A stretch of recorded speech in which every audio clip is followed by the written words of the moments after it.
Liberal Viewer presents. So, welcome to Liberal Viewer Sunday Live Clip Roundup. Thanks for joining me. I picked out 38 of the weekend's best clips for what should be a really interesting show, I think, tonight. As usual, my clips come mostly from the Sunday morning news analysis shows from the big five corporate outlets of ABC, NBC, CBS, CNN, and Fox News, the so-called corporate media here in the United States. I'll also have one special political comedy clip of comedian Chris Rock at the beginning that relates to Donald Trump, as I'll explain in a moment. You can see all the topics I'm covering listed down in the video description, and if you're watching this as a recorded show, you should see time indexes down there to skip to the topics that most interest you. I'll have almost 20 clips in the middle on the big historic nuclear deal with Iran. I'll have a couple clips near the end on the tragic shooting in Chattanooga, Tennessee this week, and a couple more at the end on the ongoing immigration issue. But first, I want to start with the ongoing 2016 presidential campaign here in the United States, beginning with the big issue that exploded over the weekend in the Republican field over Donald Trump's remarks about whether John McCain was a war hero. Now, my regular viewers know I'm a big stand-up comedy fan, and when I heard this Donald Trump remark, it reminded me of the last time I saw comedian Chris Rock on one of his live tours. I think it was in 2008, when I distinctly remember Chris Rock saying something very similar to what Trump said, and especially for my viewers, I found an example of it on YouTube from the Ha Ha Ha channel, which has an almost 10-minute clip of Chris Rock routine from London in 2008 that included this 30 seconds. He a war hero. He a war hero. He a war hero that got captured. There's a lot of guys in jail that got captured. Shit. Look, man, I don't want to vote for nobody that got captured. I want to vote for the motherfucker that got away. So Chris Rock is a comedian, and he can get away with saying that John McCain's not a war hero because he got captured. But when Donald Trump said something very similar at this event in Ames, Iowa over the weekend, it was actually yesterday on Saturday, it caused a big explosion, and I'm going to show a big, metaphorical explosion in terms of political fallout, and I'm going to show a few different network's coverage of it. The longest version of the Donald Trump clip is actually in this CNN State of the Union coverage that I'm going to show with Jake Tapper was the host, and then I'm going to show how it was covered on Fox News and NBC, and then I'm finally going to get to an actual interview of Donald Trump by telephone that was on ABC's This Week with George Stephanopoulos. Martha Raddatz really lays into him on this quote about John McCain. But first, let me show how a few different networks covered the big political fallout. This could be the end of Donald Trump, according to what you're hearing. First, you'll see Jake Tapper start the show by saying the State of the Union is all a Twitter about Donald Trump in this clip. Good morning, everyone. I'm Jake Tapper in Washington, D.C., where the state of our union is all a Twitter. Republicans and veterans buzzing over Donald Trump's latest comments, this time questioning the heroism of Senator John McCain's 5.5 years as a prisoner of war in Vietnam. John McCain goes, "Oh, boy, Trump makes my life difficult." He had 15,000 crazies show up. Crazies. He called them all crazy. I said, they weren't crazy. They were great Americans. I supported him. He lost. He let us down. But, he lost. So I never liked him as much after that, because I don't like losers. But Frank, let me get to it. He hit me. He's not a war hero. He's a war hero. He's a war hero. 5.5 years. He's a war hero because he was captured. I like people that weren't captured, okay? I hate to tell you. Do you agree with that? He's a war hero because he was captured, okay? You could have, and I believe perhaps he's a war hero. Critics are piling on, especially those critics in the Republican establishment who would like to see Trump out of the race. And of course, his rivals, Rick Perry. He should immediately withdraw from the race for president. Jeb Bush.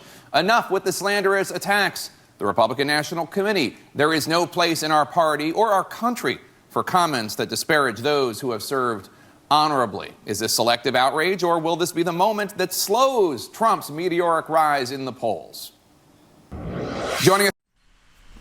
And I'll show that Marco Rubio clip responding to the Donald Trump outrage in a little bit, but first I want to show a couple more networks covering this and then the actual interview with Donald Trump on ABC. Next is how Chuck Todd on Meet the Press covered this. He showed a fairly long version of the Donald Trump clip and then immediately juxtaposed it with how quickly the Republicans were coming out and bashing Donald Trump, some within like 20 minutes, some within a few hours, and definitely a lot faster than when he made those remarks about Mexicans and immigrants. Here's NBC's Meet the Press this morning here. You know, he lost. So I never liked him as much after that, because I don't like losers. But Frank, let me get to it. He hit me. He's not a war hero. He's a war hero. He's a war hero. 5.5 years. He's a war hero because he was captured. I like people that weren't captured, okay? I hate to tell you. That was Donald Trump at Saturday's Family Leadership Summit in Ames, Iowa, talking about Senator John McCain. Senator McCain, by the way, was held prisoner for 5.5 years and tortured in North Vietnam. By attacking McCain's military service, Donald Trump managed to give his Republican rivals the freedom to do what they've been itching to do but afraid to do: denounce him. Within 90 minutes, a half dozen presidential candidates had called Trump's comments stupid, slanderous, disgraceful, and disqualifying.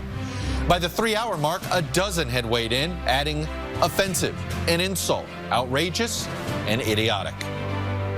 John McCain should be rough. I think what he's done, he's insulted everyone who served in the military today. We should never, ever, ever question the patriotism and the heroism of someone like John McCain. Much more on Donald Trump's comments with a man who says they make him unfit to be commander-in-chief. Former Texas governor and a veteran, Rick Perry. And I'll show the Rick Perry clip in just a minute as well, but I want to show next how Fox News covered this, and they actually were pretty happy to pile on Donald Trump as well. They showed a fairly long version of the clip, and then they even mentioned how Donald Trump got several deferments and didn't serve in the military because of them. And this is Fox News reporter Mike Emanuel on Fox News Sunday this morning here. Donald Trump dramatically escalated his war of words with Arizona Senator John McCain and created a big new controversy. When panel moderator Frank Luntz called McCain a war hero, Trump seemed to question that.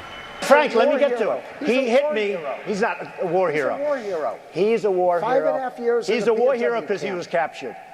I like people that weren't captured, okay? I hate to tell you. Do you agree with that? He's a war hero because he was captured, okay? You can have, and I believe perhaps he's a war hero, but right now he said some very bad things about a lot of people. Trump later denied, saying McCain isn't a war hero. If a person's captured, they're a hero as far as I'm concerned, unless they're a traitor like Bergdahl. He was captured. He's no hero. But Trump also said he thinks McCain has done very little for veterans, and he's disappointed in him. As for Trump, he received 4 student deferments from military service from 1964 to 1968 and a medical deferment after college for a bone spur in his foot. His Republican rivals pounced, with former Texas Republican Governor Rick Perry calling it a new low for Trump and saying, quote, his attack on veterans make him unfit to be commander-in-chief of the U.S. Armed Forces, and he should immediately withdraw from the race for president. Former Florida Governor Jeb Bush tweeted, enough with the slanderous attacks. Senator John McCain and all our veterans, particularly POWs, have earned our respect and admiration. And former Republican nominee Mitt Romney tweeted, the difference between John McCain and Donald Trump is Trump shot himself down. Chris? So I guess Mitt Romney's a comedian now, too, because Trump shot himself down, and pretty much all the Republican candidates piled on. The only one who wouldn't attack Donald Trump was Senator Ted Cruz. I saw earlier saying he wouldn't take the media bait of one Republican attacking another one. That might actually be in this next clip. It's the ABC News coverage, which I actually thought was a little bit biased against Donald Trump. They have Donald Trump coming on, and like I said, Martha Raddatz is going to ask him several questions that I'll show where she really lays into him. They edit the clip of Donald Trump. They show like the least amount of it, the least, you saw from those previous clips how Donald Trump did say he's no war hero, but then perhaps he is a war hero. Maybe he is he said like he is a war hero, he's not a war hero. People who are captured, I like people better who aren't captured. I mean, he kind of contradicted himself several times, and he did say maybe he is a war hero several times, but you don't really see that in the ABC clip. And they also then say that he was apparently responding to what John McCain said about the people who came to see him in Arizona being crazies, when that was definitely what Donald Trump was responding to. And then they show a poll at the very end of this clip. This is ABC reporter Cecelia Vega on This Week with George Stephanopoulos. And the poll at the very end does not include the time period when Donald Trump made this remark, but they almost implied that he's still surging in the poll despite this controversy. And I'll talk about that a little more if you see the whole report from Cecelia Vega here. On the new uproar. Donald Trump is at it again, unleashing his latest political firestorm on a new target, this time John McCain. He's not a war hero. Trump in Iowa going directly after the Arizona senator and former Navy fighter pilot who spent 5.5 years as a POW during the Vietnam War. He's a war hero because he was captured. I like people that weren't captured, okay? I hate to tell you. And the reaction from fellow Republicans? Fast and fierce. Nearly every GOP challenger running for the White House firing back. When it comes to attacking an American hero, I'm going to call that out. I denounce Donald Trump for that. I was highly offended what Donald Trump said about John McCain and his years of sacrifice. Democrats pouncing too. There's nothing funny about the hate he is spewing, the insults he's directed at a genuine war hero. Senator McCain so far staying silent, but his daughter Megan took to Twitter saying she is horrified, disgusted, there are no words. This is just the latest controversy for the brash billionaire. They're bringing drugs, they're bringing crime, they're rapists, and some, I assume, are good people. McCain saying recently those fiery comments on Mexico fired up the crazies. That statement apparently igniting this now very public feud. But the controversies don't seem to be hurting the Donald. The latest Fox News poll showing Trump surging to the head of the pack. And overnight, Trump doubling down, saying once again that he will not apologize, writing, "I am not a fan of John McCain because he has done so little for our veterans."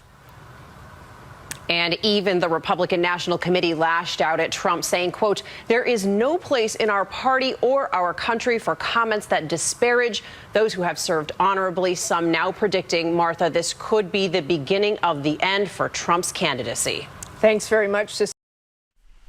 So possibly the beginning of the end for Trump's candidacy, although, like I said, even though I'm no fan of Donald Trump, I thought the way ABC played that was a little bit biased against Donald Trump because they didn't show as much of the clip as they could have, and there were those other issues that I mentioned before played the clip. But now I want to get to Martha Raddatz's actual interview with Donald Trump, which, I've talked about Martha Raddatz in the past on my broadcast about how she's a good reporter and she has really good sources in the Pentagon, gets inside places that a lot of reporters don't get to go, although because she's really close to sources in the Pentagon, sometimes she acts as sort of their mouthpiece and it's not that she's not skeptical, but she definitely has some empathy for the military and will be the mouthpiece for their message and then possibly question it. And I think that may be why she got so riled up over Donald Trump's attack on veterans, because she is close to a lot of military veterans, like I said. And I'm going to show like almost 4 minutes of her beginning of her interview with Donald Trump, and you'll see she just comes at him again and again, and he just really won't apologize or even accept responsibility. I'll talk about it a little more if you see it here. Good morning. Do you owe John McCain an apology? No, not at all. Actually, if you look at Cheryl Atkinson's report last night, 4 times she said, "I said perfectly, I said whatever it was, and it was absolutely fine." And she thought the press was covering me very, very unfairly, and she stated that strongly.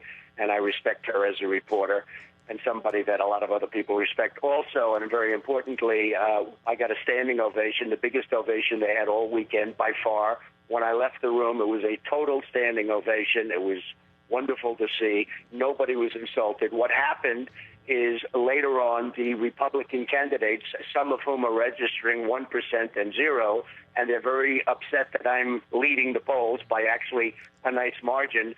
They're extremely upset, and they were extremely upset when the Nevada numbers just came out, and they're through the roof, too. Mr. Trump, I want to, let's go back to this issue of John McCain, and you're talking about the Cheryl Atkinson piece. You said he's a war hero because he was captured. I believe perhaps he's a war hero. I want to read you a short bio of John McCain. He was shot down in 1967 on his 20. He ejected and nearly drowned when he parachuted into a lake. He was pulled out by North Vietnamese who crushed his shoulder with a rifle and bayoneted him. He was beaten, tortured, and interrogated. He spent 5.5 years as a POW. The North Vietnamese offered McCain early release for propaganda purposes. He refused until every man taken before him was released. He cannot raise his arms above his head to this day because of his wartime injuries. You do not think that is a war hero, captured or not? I didn't say anything differently, and if you read and if you watch and take a look at what you have, I said nothing differently. I'm very disappointed in John McCain because the vets are horribly treated in this country. I'm fighting for the vets. I've done a lot for the vets, and the vets, in going around in the campaign trail, they're treated like third-class citizens. He's done nothing to help the vets.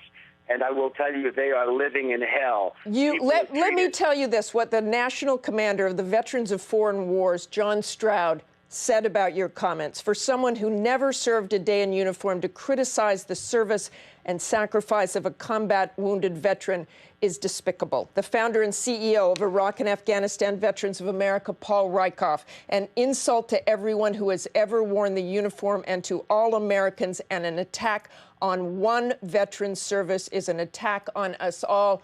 They apparently think you were criticizing Mr. McCain and saying he was not a war hero. Well, maybe they don't speak to the same vets that I speak to, but I go all over the country and I speak to vets all the time, and they're absolutely having miserable times. It takes them 6-7 days just to get into waiting in a reception room, just trying to get in to see a doctor. They're treated horribly, and everybody knows it. And let's go back to your comments about John McCain. And it's a scandal. And John McCain has done nothing to help the vets except talk. Mr. Trump, I have covered the veterans issues for many, many years. Indeed, there are big troubles in the Veterans Administration. To help the veterans except talk. And by the way, this all started, Martha, when we had thousands and thousands of people in Phoenix, Arizona, and John, who, by the way, are devastated by illegal immigration, something I'm very proud to have brought to the forefront. We had thousands of people, and he said they're all crazies. He called them crazies. And frankly, I think he owes them an apology. Let me talk. So, yeah, Donald Trump is sticking to his story. He's doubling down, whatever you want to call it. John McCain owes him an apology for calling the anti-immigrant people who came out to see Donald Trump in Phoenix, Arizona, crazies. And, of course, that was, like I said, Martha Raddatz definitely went after Donald Trump there, but that wasn't the end of it. She came back and then tried to get him to explain what he meant by he preferred people who weren't captured. Why was that, like some sort of dig at John McCain? And of course, Donald Trump wouldn't even admit that, saying, "Oh, you know, people who are captured are heroes as well." Over in this clip. Talk about your language about him being captured. You say you prefer those who aren't captured. What could John McCain have done not to be captured? Well, I do say this. People that fought hard and weren't captured and went through a lot, they get no credit. Nobody even talks about them. They're like forgotten, and I think that's a shame if you want to know the truth. People that were not captured, that went in and fought, nobody talks about them. Those are heroes also. I think people do talk about those people as well. But what did you mean? What did you mean? What did you mean you prefer those who aren't captured? I want to give them credit because, frankly, they don't get the credit. John McCain gets credit. He was elected a senator, et cetera, and we'll give him all the credit. And as in the report it said from Cheryl Atkinson, 4 times I said he is a hero. But, you know, people choose little selective, like you try to do. People choose little selective pieces. If you read what I say or if you watch what I say, which is even better, you'll say that there was nothing wrong. But the people that weren't. So, unfortunately, Donald Trump has a little bit of a point there because, like I said, the ABC introductory story from Cecelia Vega did kind of cut down what he said. You know, it showed more of where he said he wasn't a war hero and not so much the places where he said he was a war hero, because he kind of said both. And, you know, the way that Donald Trump talks, it's not like he's consistent in any way. And before I leave the Martha Raddatz Donald Trump interview, I want to show how she stuck it to him on his deferments and got him to explain those. And apparently he had a very high lottery number, and at one point he might have been drafted, but of course he didn't volunteer or anything. But anyway, this is how Donald Trump explained that over in this clip.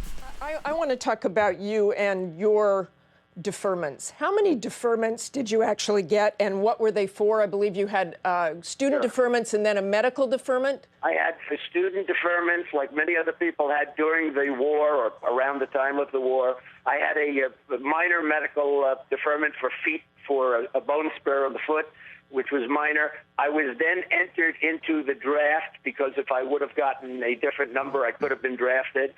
I was fortunate in a sense because I was not a believer in the Vietnam War. That was another war that was a disaster for this country. Lives and money, and it's disgraceful what happened with the Vietnam War. I was not a fan of the Vietnam War, but I was entered into the draft, and I got a very, very high draft number. That wasn't until 1969. The lottery wasn't until 1969. Right. You had many deferments before. Excuse me.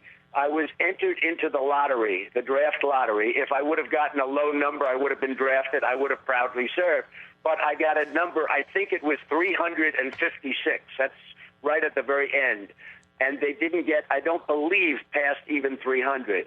So I was not chosen because of the fact that I had a very high.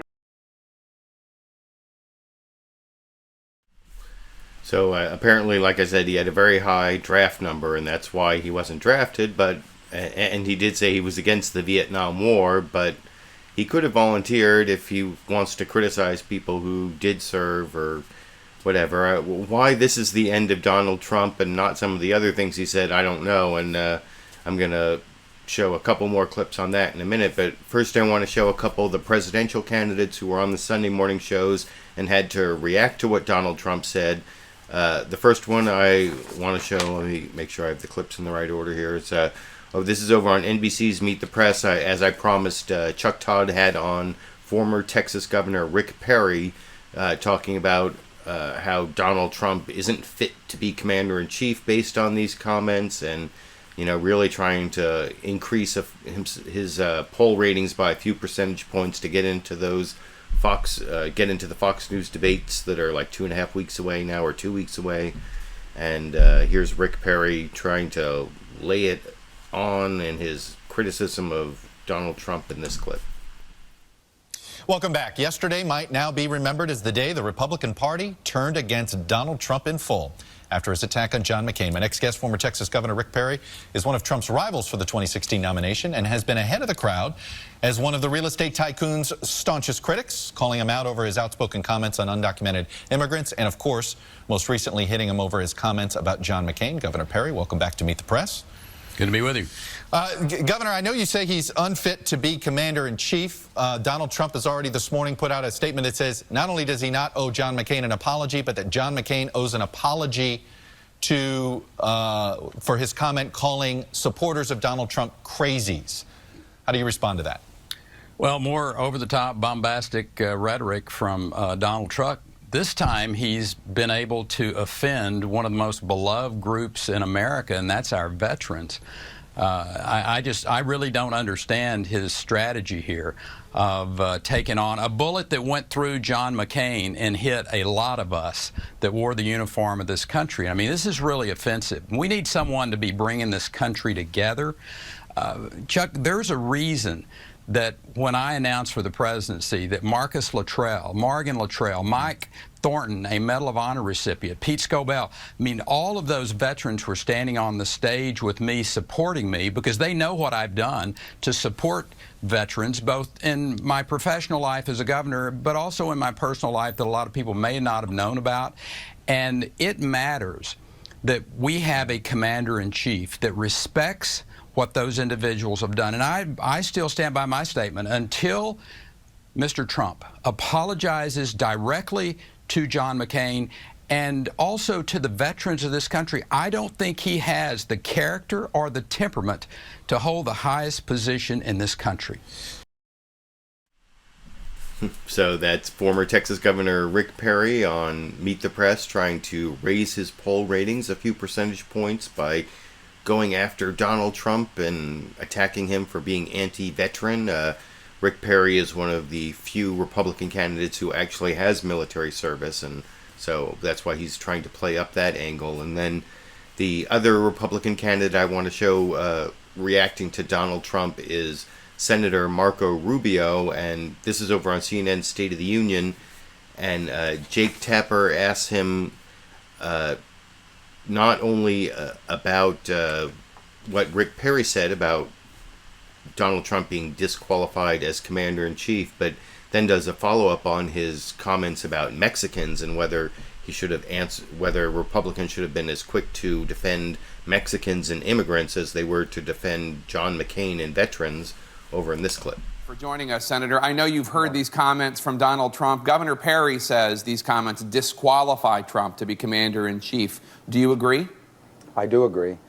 This is not just an insult to John McCain, who clearly is a war hero and a great man, but it's an insult to all POWs, to all men and women who have served us in uniform, who have been captured in battle. And this somehow makes the assumption, or he's saying, that somehow if you're captured in battle, you're less worthy of honors than someone who isn't. It's not just absurd, it's offensive, it's ridiculous, and I do think it is a disqualifier as commander-in-chief. Now, some Democrats, including Hillary Clinton, have criticized you and your fellow Republican candidates for not speaking out more forcefully and more quickly after Trump's comments about undocumented immigrants. They wonder why this firestorm about McCain and not a firestorm about Mexicans.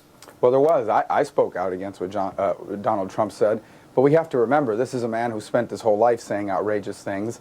So early in his campaign, when he said something outrageous, people kind of said, you know, just ignore it and move on and it'll go away. This is what he does for a living. I think now as this has gone forward and he's become a more covered candidate and people have paid more attention to him, it's required people to be more forceful on some of these offensive things that he is saying. But not only did I say that what he said about Mexicans is not just inaccurate, it's offensive. It's not true, and it's also offensive. But what he said yesterday, of course, is offensive about John McCain and inaccurate about John McCain, but it actually is offensive to all POWs and men and women who serve us in uniform, especially those who have served time in the hands of enemy captors and who are worthy of our admiration and respect. Let's move on. Now, that was a pretty good question from Jake Tapper there about whether Republicans should have been as quick to attack Donald Trump when he was saying comments that were disparaging of Mexicans and immigrants as they were when he was attacking veterans. But then Jake Tapper asked an even better question, I thought, when he was talking to this other Republican, a member of Congress named Will Hurd, who was over on like their panel discussion over on CNN State of the Union. They will have a member of Congress along with the pundits, and I don't usually show pundits, so I'm not a commenter on other commenters, but this is Jake Tapper asking a member of Congress, Republican Will Hurd, about whether Republicans actually have a double standard about when they're allowed to attack veterans because of the big attacks on John Kerry when he was running against George Bush back in 2004. And you'll see Jake Tapper show some clips of that and ask Will Hurd about it, and Will Hurd can't really defend it. Over in, let me make sure I get the correct clip here, don't play you the wrong clip. Yeah, clip 11 right here. Let me ask you about that. Congressman Hurd, I want to ask you, as the Republican at the table, I've heard from a lot of Democrats who only 11 years ago in 2004 when John Kerry was the nominee of the Democratic Party. Recall, let's see if we can show those pictures. The Republican National Convention, there's somebody with a Band-Aid that is mocking John Kerry's 3 Purple Hearts. And then one of the standard bearers of the Republican Party came on CNN and said this. But 3 Purple Hearts have never bled that I know of. I mean, they're all superficial wounds. Now, Bob Dole went on to later kind of walk those comments back a little, but is there a double standard here? Are Republicans, they say, there's no place in our party or our country for comments that disparage those who have served honorably? Well, unless you're a Democrat. No, you don't criticize anybody's service. You know, someone that's willing to go overseas, put their lives in harm's way in order for all of us to sleep well at night, you don't disparage that. I don't care what party you're at. Don? Of course, that's easy rhetoric when it's past time that John Kerry is running for president. Republicans didn't seem to have any problems attacking him for supposedly throwing his medals over the fence at the White House and exaggerating his Purple Heart injuries. And the whole swift boating of John Kerry was no problem, but now when Donald Trump finally says something that Republicans can immediately attack, it has to do with attacking John McCain and veterans, not calling Mexicans and immigrants rapists and murderers and criminals or whatever it was he said. But I think the real harm that Donald Trump is doing to the Republican field is that he's getting all this media attention that the other candidates aren't really getting much attention. And before I leave the topic of the Republican field for 2016, I want to show a clip of the guy who may actually be the Republican frontrunner, even though Donald Trump is at the head of some polls. This is the guy he's definitely one of the top few, and maybe the actual frontrunner. It's Wisconsin Governor Scott Walker.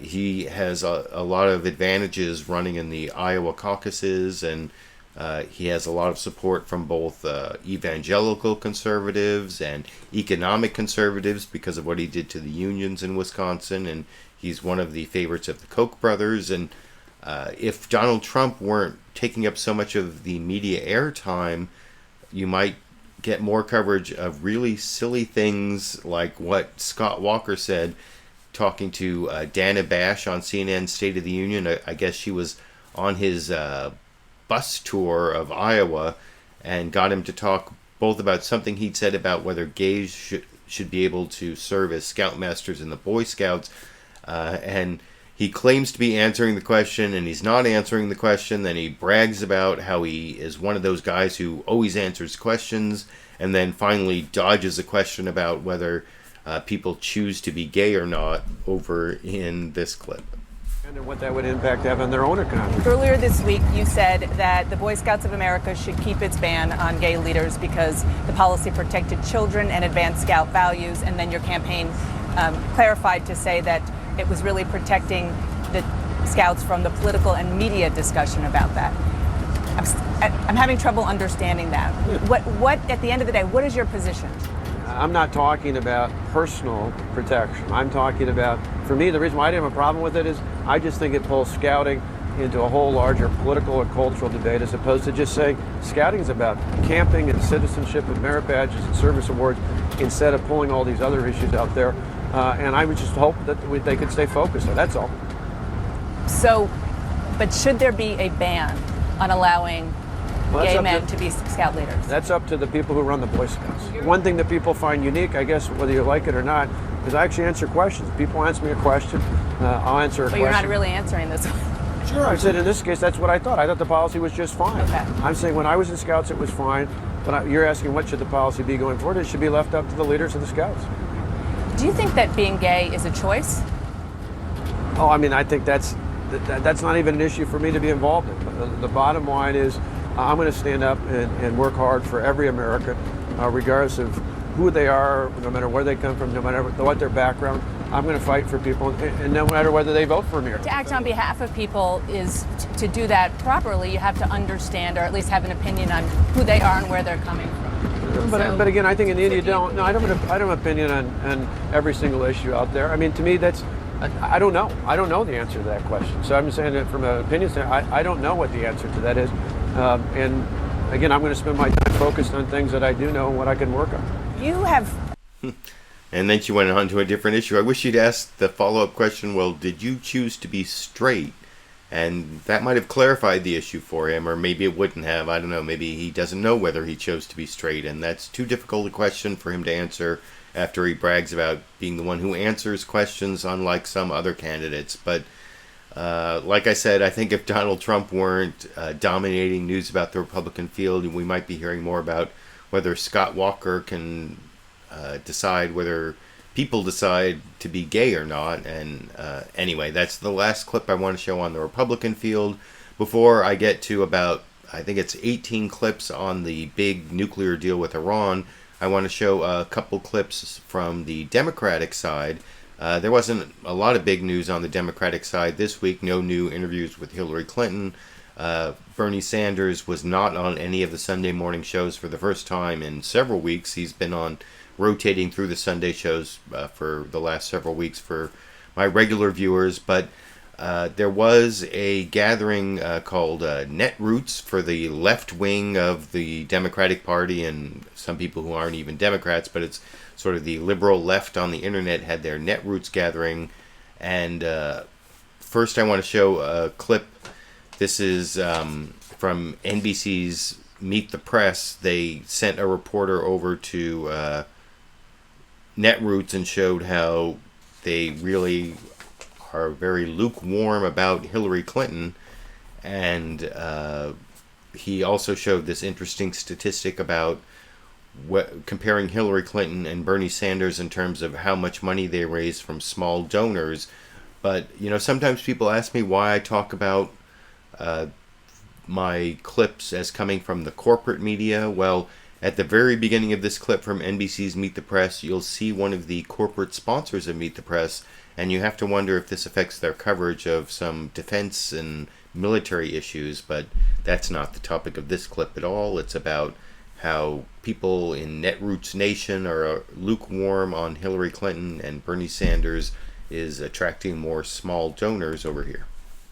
Time now for Meet the Press Endgame, brought to you by Boeing, where the drive to build something better inspires us every day.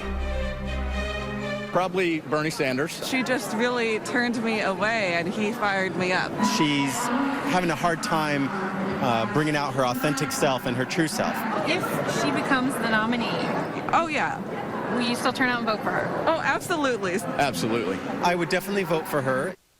You just heard there, those are activists at what's called Netroots Nation. It's a progressive gathering, which Hillary Clinton skipped this year because of, quote, scheduling conflicts. Clinton may ultimately win their votes, but their lack of enthusiasm among a certain part of the Democratic Party may be hurting her with small donors. Just 17% of Clinton's campaign money actually came from individual contributions of $200 or less. By comparison, Bernie Sanders has raised more than 3/4 of his money from small donors. In fact, he had more small donors than Barack Obama did in his first fundraising report 8 years ago. Clinton leads her nearest primary rival, though, by nearly 40 points, although much tighter in the early states. So why is she being forced to prove again and again?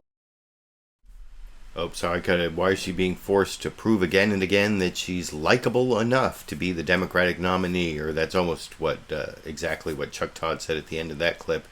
And I want to show one more clip on the Democratic field before you get too excited about Bernie Sanders compared to Hillary Clinton. I saw this clip. This is something that also happened at Netroots Nation. There was a heckler from the Black Lives Matter movement, or a bunch of hecklers from the Black Lives Matter movement, and neither former Maryland Governor Martin O'Malley or Senator Bernie Sanders really reacted to those hecklers really very well. And this isn't from one of the regular Sunday morning shows. They didn't really cover the hecklers. I think it was talked about in one of the panel discussions with the pundits. But this is a clip I found from CNN's CNN newsroom with Frederica Whitfield, and then they have their reporter Chris Moody at Netroots Nation covering how there were these hecklers and how Martin O'Malley got in trouble for reacting to the Black Lives Matter protesters by saying all lives matter, white lives matter. And it's kind of funny that it starts with Frederica Whitfield saying Martin O'Malley has to apologize for saying white lives matter. But in context, it actually is kind of showing a wooden ear to the issues, because it's like responding to the NAACP, which is the National Association for the Advancement of Colored People, with saying, well, we need to advance the interests of white people too, and that would seem a little bit racist, and that's kind of like responding to Black Lives Matter with White Lives Matter, I think. But you can tell me what you think down in the comment section, and tell me what you think about the Black Lives Matter hecklers, and how Martin O'Malley and Bernie Sanders didn't respond very well in this clip. Democratic presidential candidate Martin O'Malley is apologizing for saying, quote, all lives matter at a town hall for liberal activists in Phoenix. He said it in response to dozens of demonstrators who stormed the presidential town hall shouting, Black Lives Matter. O'Malley says he didn't intend to appear to minimize the importance of blacks killed by police. By his comment, the protesters also questioned presidential candidate Bernie Sanders about police brutality. CNN Politics senior digital correspondent Chris Moody was there when the protest unfolded.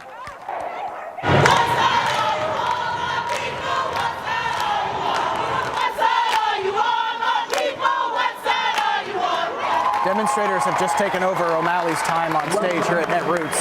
Alicia Thomas! Alicia Thomas! Say her name! Say her name! Say her name! Say her name! Say her name! Say her name! It's an important message.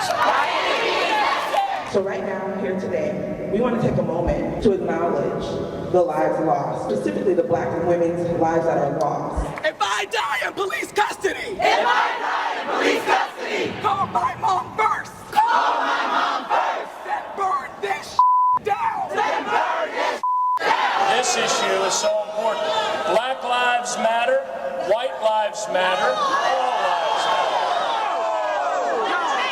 How many black people have killed police officers this year? How many? Exactly. Holla at me. Stop saying that bullshit. Dead. I'm trying to respond to the call of your question as best I can. Do not generalize this. I want an actual conversation to happen. Please, let's do this. Go ahead, sir. Go ahead. Yes, specifically, I believe every police department in America should have to report in an open and transparent and timely way all police-involved shootings, all discourtesy complaints, and all brutality complaints. They wanted the candidates to talk about black people who had been killed by police in America. They wanted them to say their names on camera, on stage. I was told that a couple more minutes and then we're going to get... They wanted them to address what they see as widespread institutional racism throughout the United States. Our lives can't wait! And for a lot of them, they did not seem satisfied by what they saw. While Senator Sanders was speaking, a lot of them just walked out on him right before he was finished. Should I continue or leave? Yeah, hold on one second. Hold on. It's okay with me. Listen, I don't have black lives, of course, matter. And I spent 50 years of my life fighting for civil rights and for dignity. But if you don't want me to be here, that's okay. You were on the stage with presidential. So that was an interesting report from the CNN newsroom with Federico Whitfield program that I don't normally take clips from, but there was no real video coverage of what happened at Netroots Nation, and since I've spent so many clips covering the skirmish on the right side of the Republican Party between Donald Trump, who, I don't know, is he the right side of the Republican Party? He's like the nativist, know-nothing right of the Republican Party. I mean, he attracts some of those people anyway.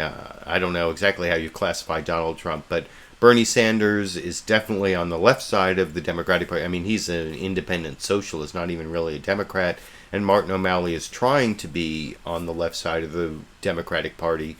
One thing, Martin O'Malley didn't react to that very well, saying, all lives matter to the Black Lives Matter, and I think that this particular issue is a weakness for Martin O'Malley, because when he was mayor of Baltimore, and somewhat also when he was governor of Maryland, but especially mayor of Baltimore, he instituted this zero tolerance, tough on crime policy that was also what Bill Clinton was doing in Washington, D.C., as president. And Democrats have to take some responsibility for that. That's detailed in a lot of ways in this book here, The New Jim Crow by Michelle Alexander, which I talk about a lot, and it's also one of what those protesters were talking about in the Black Lives Matter movement about the institutional racism.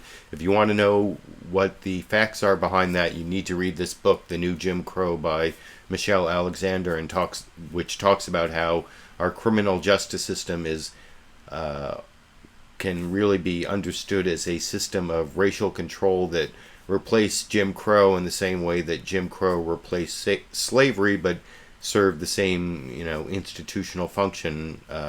And that's an important issue, and I'm glad that there were hecklers or activists at Netroots Nation who brought that to the surface, and it's a lot more important issue than whether POWs who are captured are actually war heroes or not, and what Donald Trump raised over the weekend. But I want to get on to what should have really been the top story of the week if the media weren't so focused on these weird controversies. This would have been the top story. It's the big nuclear deal with Iran that I've been covering for over at least a year now, and last April was when the interim deal was reached, and now we have the final deal reached on Tuesday, and I want to show reaction to it on several different fronts. But first, here's a clip from NBC's Meet the Press. Chuck Todd talks about how the deal was reached, and it's not just between the United States and Iran, it's what's called the P5+1, and so that's China, Russia, France, the UK, and Germany are the 5 in the P5 that then gets added to the United States negotiating with Iran. And here's Chuck Todd talking about the agreement in a brief introduction, and then talking to Prime Minister David Cameron from the United Kingdom, and he, of course, as one of the members of the P5+1, defends the deal.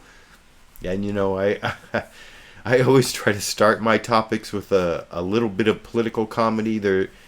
There's no real comedy in this answer, but at the end it seems like Prime Minister of Great Britain, David Cameron, gets a little bit of a standing ovation from his own hair.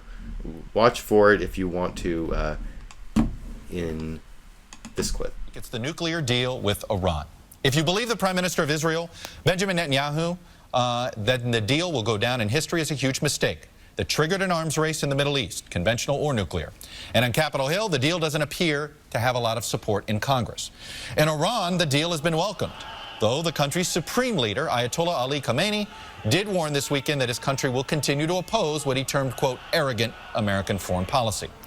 But it wasn't just the United States negotiating with Iran. It was the so-called P5+1. What does that mean? It's the world powers of Russia, China, France, and the United Kingdom, plus Germany and the United States. On Friday, I was joined by the head of one of those powers, a key advocate of the agreement, British Prime Minister David Cameron.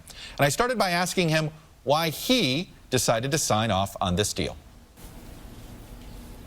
Because I think it is so much better than the alternative. I think that if there wasn't a deal, I think we would face Iran with a nuclear weapon, and that would have given a terrible choice to the West of either enabling that, allowing that to happen, or a very difficult decision to take military action. So this is the better outcome. It keeps Iran away from a nuclear weapon. Yeah. It's a successful negotiation for the Allies, and I think we should be proud of a good deal done. Now, of course, there'll be those that complain about details of the deal, but fundamentally this is the toughest set of proposals put in place and verification put in place and inspection put in place that I think we've seen in any of these sorts of negotiations. So I think it is a good deal. It was right to get on with it, and the sanctions pressure worked, and I think that's all to the credit to the US administration, to Barack Obama, but also the action taken in Europe too. Well, a lot of the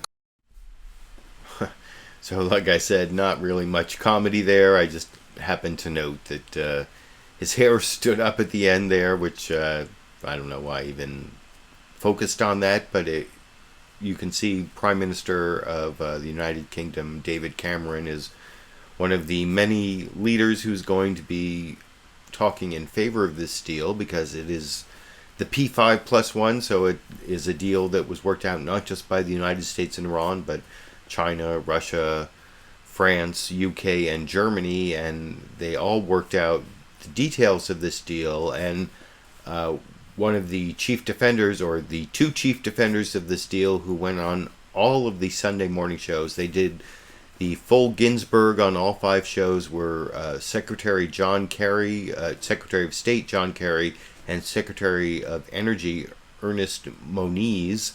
And most of these are going to be clips of John Kerry, though I think Ernest Moniz is sitting next to him in most of these clips. And then there'll be a couple of Ernest Moniz, the Secretary of Energy, talking about how they can verify the compliance of Iran with this nuclear deal. But first, here's Chuck Todd talking to Secretary of State John Kerry about why they focused on just the nuclear aspects of our issues with Iran and didn't talk about terrorism and other things that, the proliferation of non-nuclear weapons. And you can see John Kerry say that this is important for us to just get the nuclear issue off the table, even if there are other issues with Iran, over in this clip. Deal to a skeptical Congress and a divided American public. I asked him why the 4 Americans believed held by Iran weren't part of the deal, and why the U.S. focused only on Iran's nuclear capabilities and not their overall behavior. Here are his responses. We have a plan in order to deal with pushback against Iran's behavior with respect to military interdiction, stopping the flow of weapons, dealing with counterterrorism, dealing with special forces training and capacity for some of those other countries. So there'll be plenty of pushback, Chuck. But the simple reality is that if you're going to push back against Iran, it is better to push back against an Iran that doesn't have a nuclear weapon rather than one that does.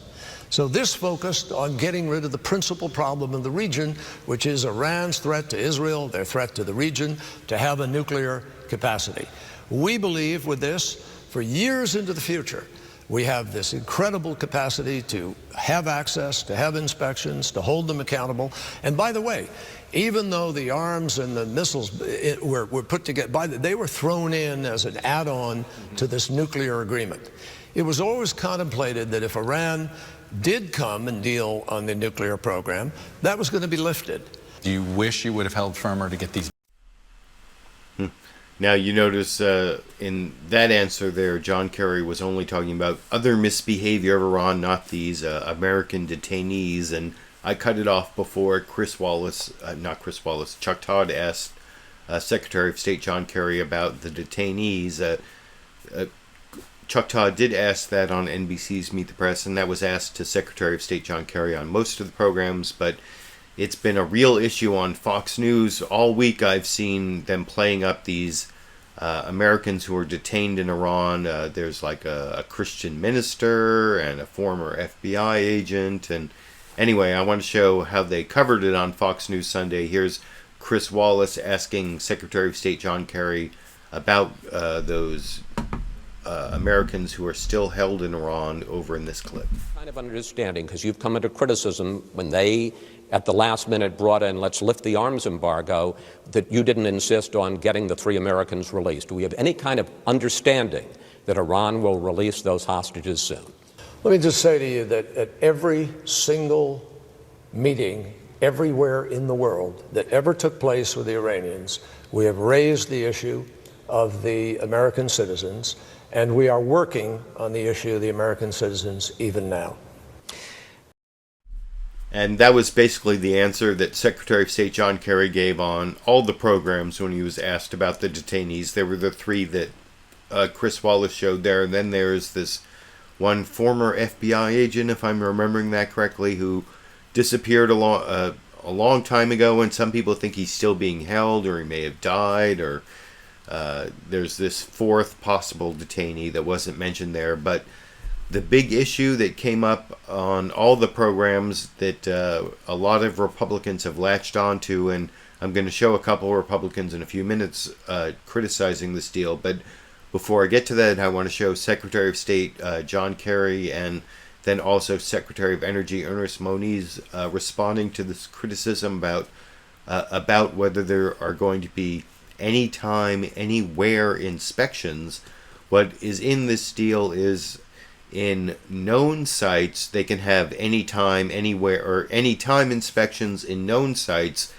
But if the Americans or anyone else get the idea that Iran is hiding nuclear activity in an unknown covert site, then there's this process where the U.S. or whatever country can bring it to the Security Council or the United Nations, and then Iran can protest, and altogether, before any inspectors can get in, it's going to be 24 days in an unknown site. And Chris Wallace over on Fox News Sunday does his best to try to frame this as a broken promise in the negotiations, but he never really shows evidence that there was a broken promise, and John Kerry pushes back on that really hard over in this clip. Gentlemen, welcome to Fox News Sunday. My pleasure. President Obama and both of you talked about insisting on anytime, anywhere inspections, but what you ended up with is that Iran can keep us out of its most secret, most suspicious sites for up to 24 days. Secretary Kerry, 3.5 weeks is not anytime, anywhere. Well, that's not accurate. I never, in 4 years, had a discussion about anywhere, anytime. That is, Secretary Moniz did? Before he came into this negotiation, he did not in the course of this negotiation. President Obama, on April 2nd, he said this. If Iran cheats, the world will know it. If we see something suspicious, we will inspect it. That's accurate. He didn't say in 24 days. Well, but Chris, don't play a game here. The fact is that in arms control, there is no country anywhere on this planet that has anywhere, anytime. There is no such standard within arms control inspections. There is an IAEA process for which we have negotiated a unique ability to be able to bring closure. The reason we're in this predicament right now is the IAEA was never be able to close the deal. We have created a mechanism by which we can go to the United Nations. One country can take this to the Security Council. We have ability to snap back all the sanctions or to put any sanction on we want, hold them in material breach if they do not give us access. That's never existed previously.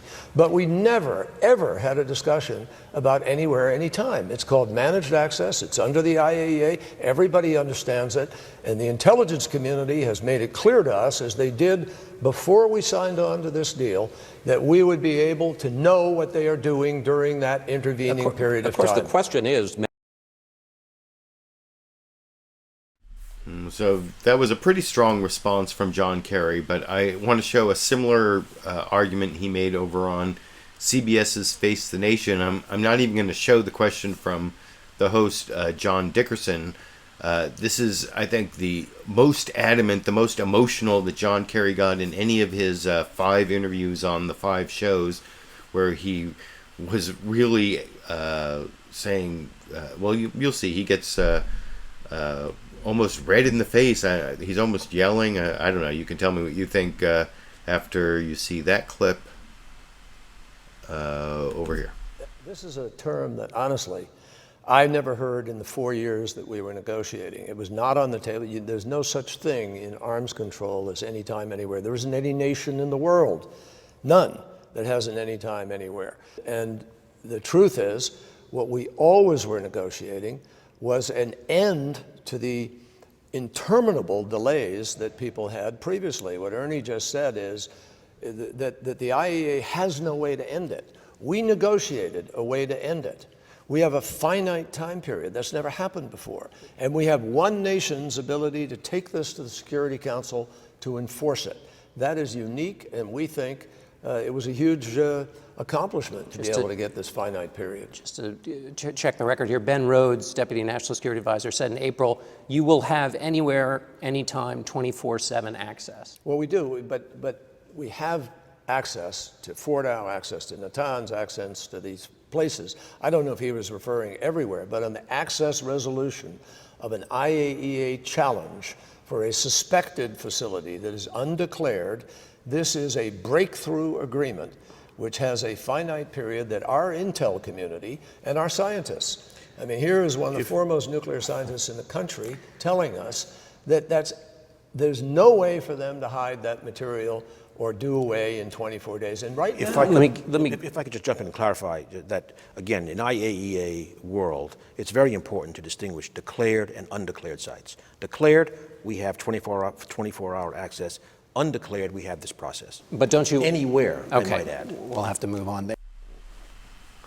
Actually, I misintroduced that clip. That wasn't the clip where John Kerry gets like red in the face and he's most adamant and emotional. That's coming up in just a minute from CNN State of the Union with Jake Tapper. But I want to show a couple more clips on this anytime, anywhere issue that are more focused on the Secretary of Energy, Ernest Moniz. You know, the Secretary of Energy in the United States also covers atomic energy, and atomic energy is part of energy and covers all of our atomic facilities, and historically has had some input into these kind of nuclear negotiations because of familiarity with nuclear sites. And so I'm going to show, before I get to that last clip of John Kerry where he really gets most adamant, not the clip I just showed, I want to show a couple more of Ernest Moniz talking about the anytime, anywhere inspections. First, where he clarifies. Let me make sure I'm not playing the wrong clip here. The next one is Ernest Moniz talking to Jonathan Karl on ABC's This Week with George Stephanopoulos, where he's really defending the whole anytime, anywhere issue in this clip. One of the most controversial provisions here is that in terms of these covert sites, Iran can delay for 24 days before inspectors get in there. You, Mr. Secretary, had said that there would be anywhere, anytime inspections. Well, I mean, 24 days is not anywhere, anytime. It was anytime, anywhere, in the sense of a well-defined process that would have a well-defined conclusion in time. 3 weeks for a process of this type is reasonable. Most important, we are very confident in our ability to detect the vestiges of any nuclear work beyond 24 days. So even though they have nearly a month, they can't clean up what they're doing and hide what they're doing? Yes, there have been various analogies to throwing things down toilets, etc. This is not so simple with nuclear materials. We have plenty of evidence of exquisite environmental sampling that will reveal the traces of nuclear work. And I want to ask And Secretary of Energy Ernest Moniz makes that same point in response to a question on Fox News Sunday from Chris Wallace, where Chris Wallace is asking about what President Obama said in his press conference earlier in the week about you can't hide nuclear material in a closet. But then Chris Wallace asked, well, but after 24 days, can't you hide it? And Secretary of Energy Ernest Moniz says, no, you can't paint it over, you can't hide it. There's still going to be some environmental evidence of nuclear activity even after 24 days in this clip. Of course, the question is, managed access, is that good enough? And in his news conference this week, Secretary Moniz, the president said, look, you can't hide whatever they're doing if they are doing something in violation in a closet in 24 days, but there are plenty of arms experts, nuclear experts out there that say you can hide plenty of stuff in 3.5 weeks. It's almost a month, sir. Let me clarify first. Let me read the rest of the sentence. I said access anytime, anywhere in the sense of a well-defined procedure and a well-defined time window to resolve it. So that's, first of all, I want to clarify that. Second of all, what will happen is if the process runs the full length of 24 days, the IAEA inspectors will take environmental samples. When environmental samples are taken and nuclear activity has taken place, it is virtually impossible to clean up that place. You can paint the floors, you can do what you want. We feel very confident that one would find the evidence of nuclear activity.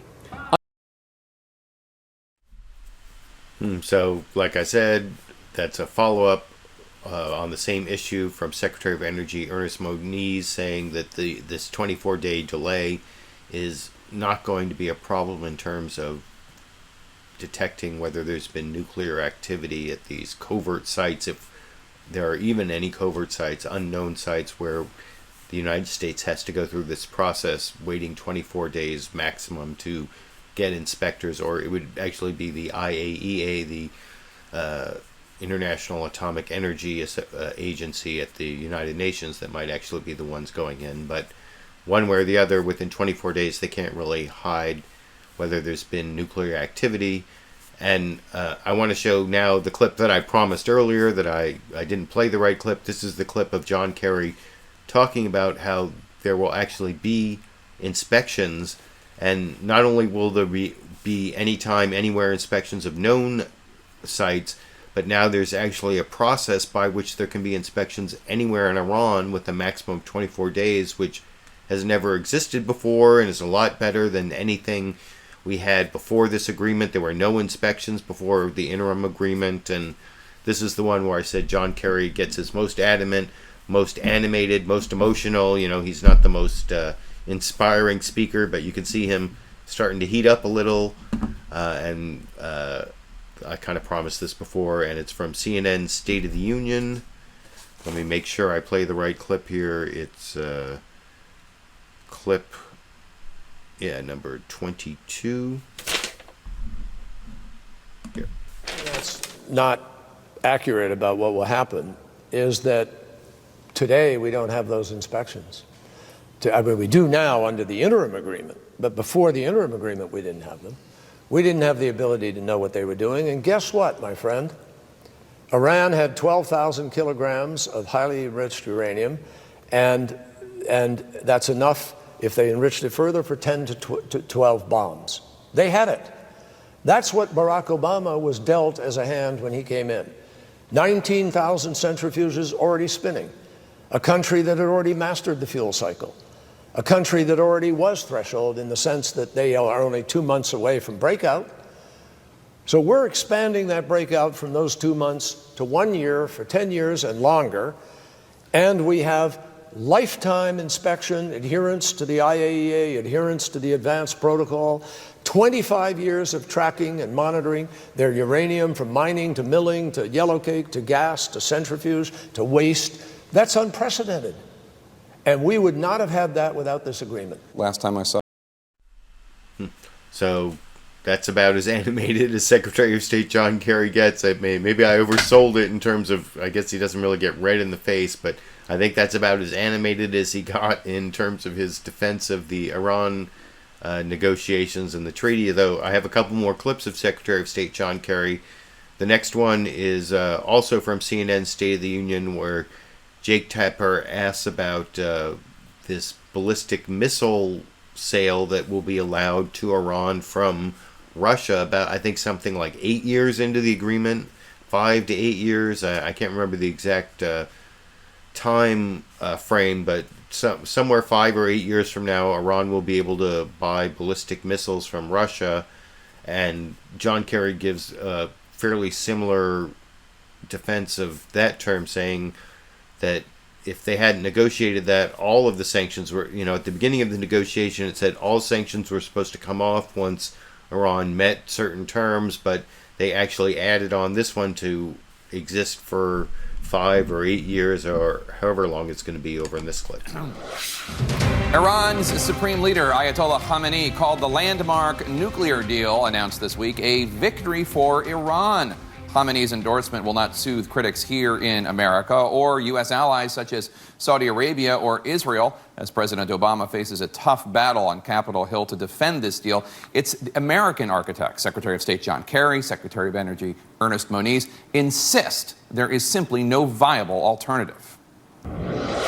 So it was just a few days ago that the chairman of the Joint Chiefs testified before Congress that lifting the ballistic missile or conventional arms embargo from Iran, that lifting it would be a horrible idea.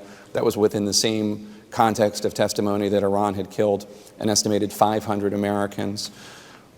Why is lifting the embargo part of this deal? Well, we're not lifting it. It has 8 years out of a 10-year component of the UN resolution. 8 years it will be applied. And we have other UN resolutions and other mechanisms for holding Iran accountable on missiles. But the simple reality is, Jake, this UN process that started that allowed the sanctions to be put in place in the first place contemplated the lifting of all sanctions once Iran had lived up to its obligations with respect to the NPT. So if the IAEA found in X number of years that they've lived up to this, then all the sanctions would be gone. So we, in fact, succeeded against 3 countries that didn't think they should have to do anything. So we have a lot of measures, and the United States always has the ability to take action unilaterally or otherwise with respect to other activities. Why I'm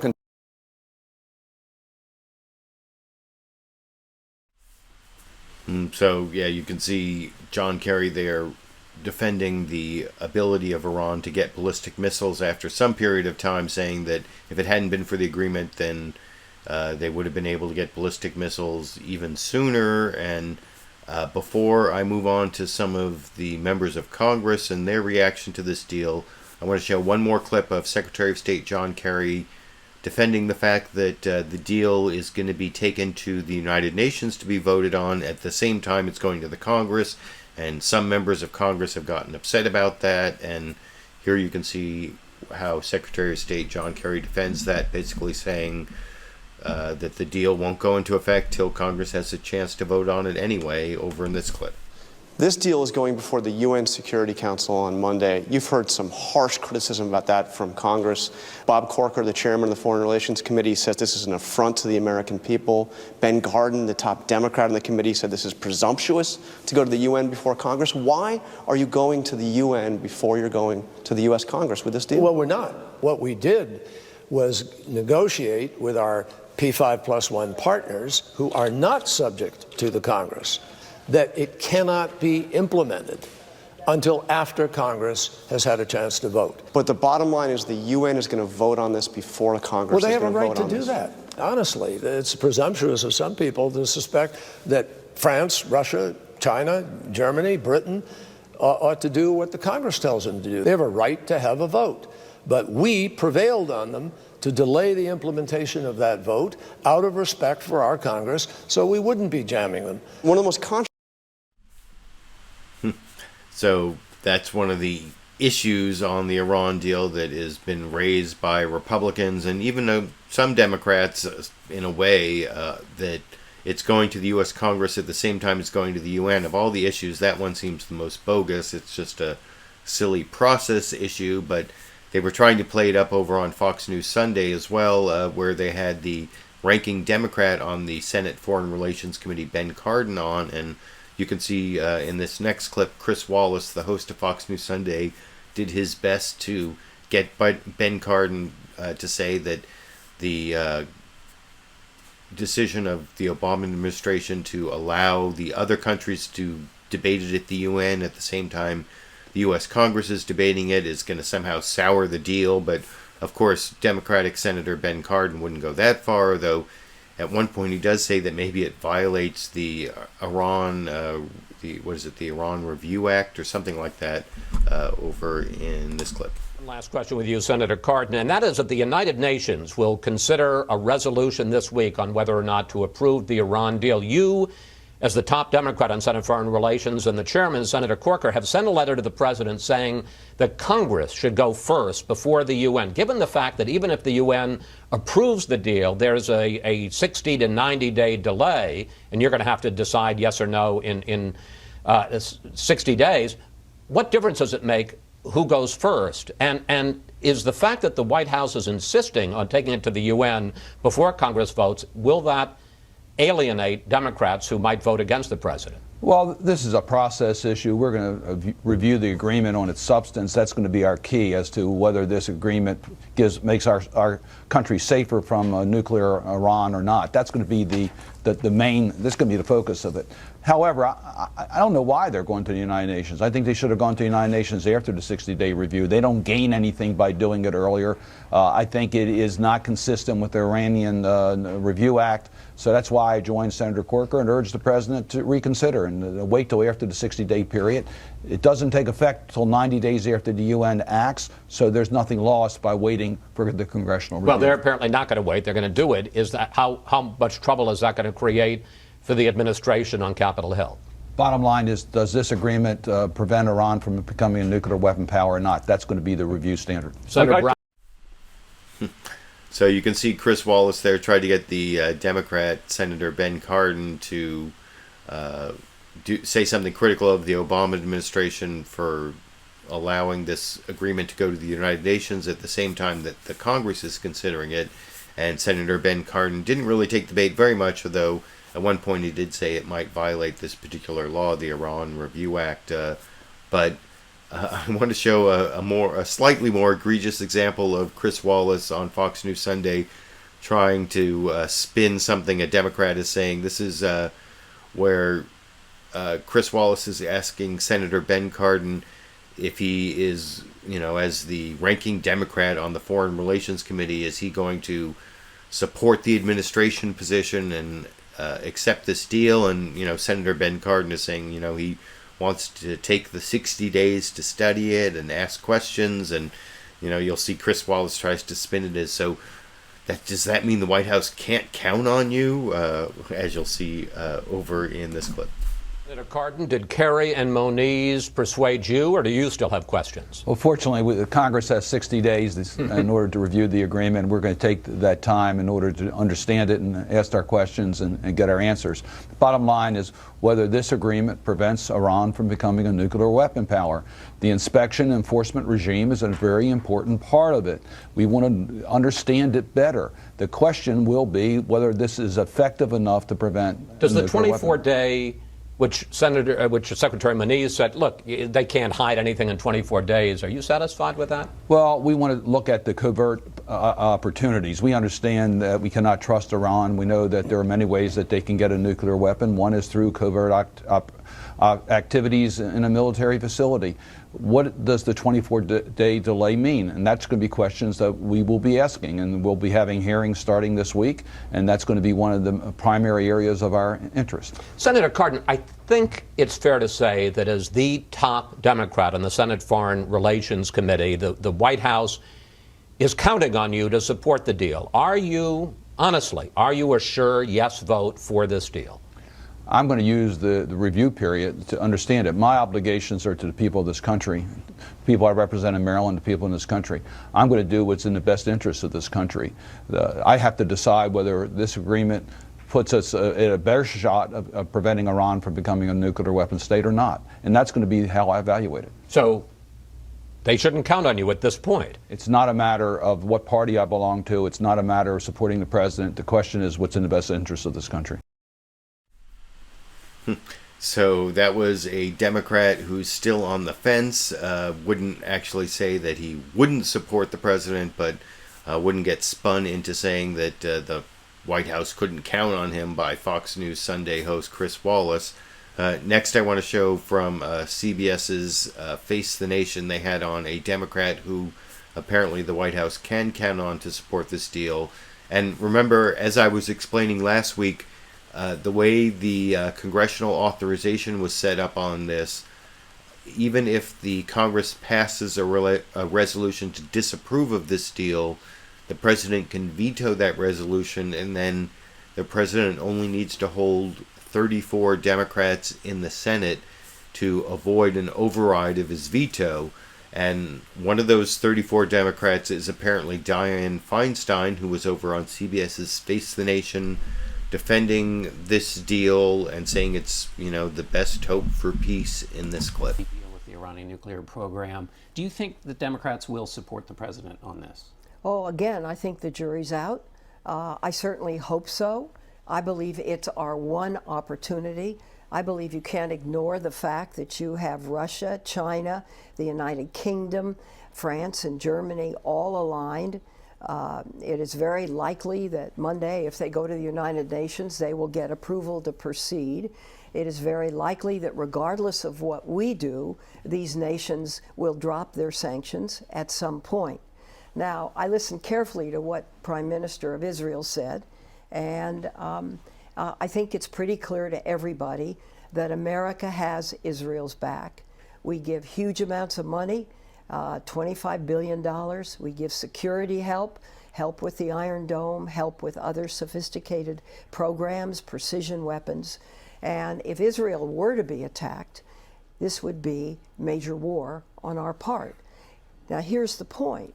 The point is that you have a moderate elected government that wants to make a change. So it sounds like my California Democratic Senator Dianne Feinstein, who often is too far to the right for me, and I often even say doesn't really deserve to be called a Democrat because of her conservative views on foreign policy and NSA spying and some other issues. At least in this case, she's supporting peace through diplomacy with Iran and supporting President Obama's deal with Iran. But next I want to show several people who aren't supporting the deal. First, Republican Senator John Barasso on Fox News Sunday made a couple statements against the Iran deal. First, in response to a softball question from Fox News Sunday host Chris Wallace asking, what's bad about the deal, and you'll hear what the Republican talking points, you'll hear about the 24 days and several other issues in John Barasso's response over in this clip. Well, you just were sitting here with me watching the interview with the two secretaries. Senator Barasso, what's your biggest problem with the argument they made? Well, a couple of things. One is there is bipartisan skepticism about this deal, and there's a huge difference between even the framework of 3 months ago to the deal that just got released the other day, which is very complicated. The inspections that you raised, they were supposed to be anytime, anywhere, 24/7. Now it's going to be 24 days. And this late-minute concession, because I think this administration was so desperate to get any deal signed, the concession that we would now allow Russia to sell to Iran ballistic missiles that could hit in the neighborhood, but also with the strength to hit to the United States, I think was an absolute mistake and a concession and almost a surrender by the president to get any deal signed. That's my concern. Senator Cardin.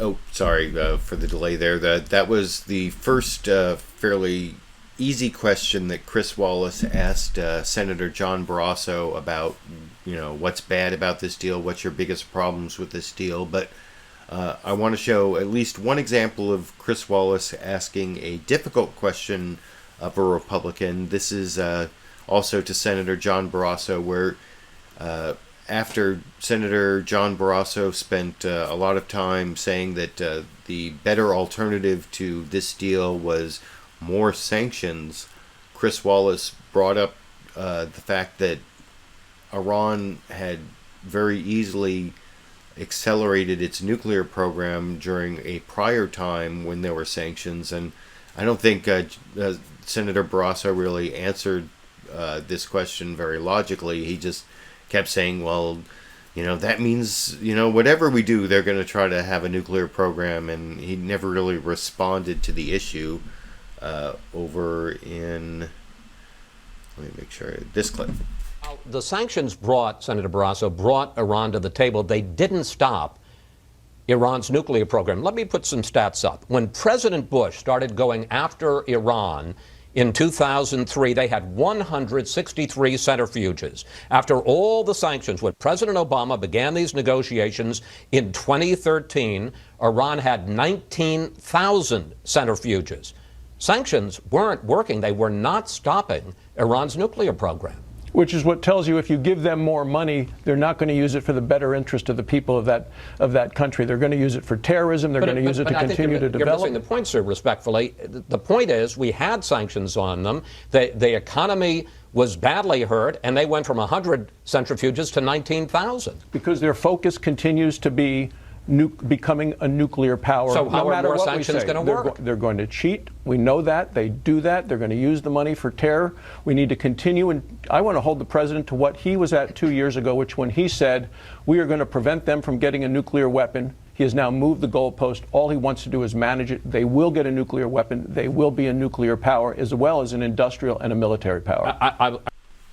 So you can let me know what you think, but I don't think Senator John Barasso's answer there made a lot of sense in terms of how Iran had really accelerated their nuclear program under sanctions. So how are sanctions going to stop them from getting a nuclear weapon better than this deal that actually puts it off for a while? But I want to move on to the next Republican attacking the deal. This is another one of the Republicans who may actually have a real chance to be the Republican nominee for president. You know, they say the 3 or 4 top Republicans who may have a chance are Jeb Bush and Scott Walker and Marco Rubio and maybe John Kasich. And this is Senator Marco Rubio talking about the Iran deal, even though his answer is fairly similar to what you heard from Senator John Barasso, the clip before last, the general Republican talking points.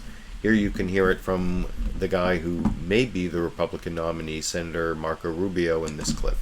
The deal, as you point out, lots of people can poke holes in it. Lots of people can point out flaws. The Obama administration says, what's the alternative? They argue that this deal and the sanctions depend upon international cooperation. The Russians and Chinese were already talking about getting rid of sanctions. Is it not possible that this is simply the best deal any American president could have gotten? No, I don't think that's true.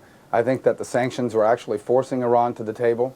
I think we should have asked for a lot more. This deal violates promises the president made to the American people on multiple fronts. It is not an anytime, anywhere inspection system.